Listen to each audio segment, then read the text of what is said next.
Tila hindi nga nagustuhan, especially ng mga supporters at fans ni Eman Bacosa ang naging advice ni Direk Ronald Carballo kamakailan lamang matapos itong pumirma sa Sparkle sa GMA.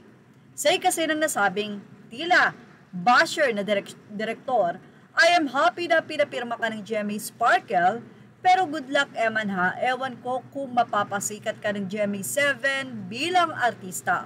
Papirma lang ng papirma ang GMA Sparkle. Wala naman silang napapasikat talaga. Ang daming deserving sumikat na struggling actor sa Sparkle. Hindi naman nila napapasikat. Naku, kung ako sa'yo Eman, mag-concentrate ka na lang sa boxing.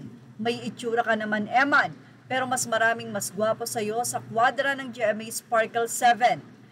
Ni walang mga career at nakatenga. Hindi nila mapasikat. Ikaw pa kaya Eman Bacosa na gwapong pangkapitbahay lang at hindi naman mukhang pang-artista talaga. Tila hindi naman ito nagustuhan ng ilang mga netizen. Ayon sa kanila, medyo harsh pero baka din totoo. Hindi yung pagkagwapo pero yung sa boxing kasi baka mahasa pa siya at magaya siya sa tatay niya. Eh di super yaman din siya pag nagkataon. So one career muna dapat.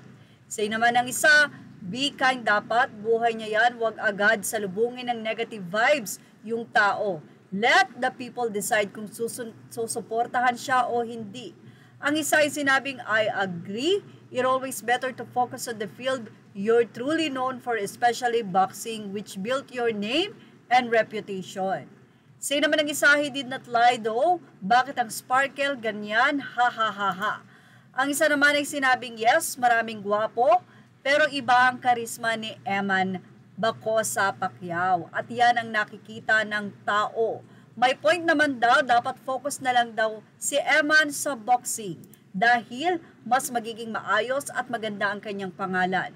Say naman ng isa, marami nga sigurong gwapo sa Sparkle just like what you have said, pero may names ba sila? May story ba sila? Unlike Eman, he has all name, interesting life story, appeals, and charisma. Just saying, go lang Eman kung saan ka dali ni Lord and be wise, layo-layo ka sa mga toxic-minded na tao. So yan po ang naging say ng mga fans or ng mga netizen. Samantala, kinakiligan naman ng mga netizen ang pagkikita nila Eman Bacosa Pacquiao at Jillian Ward sa KMJS Gabi ng Lagim Movie Premiere Nights.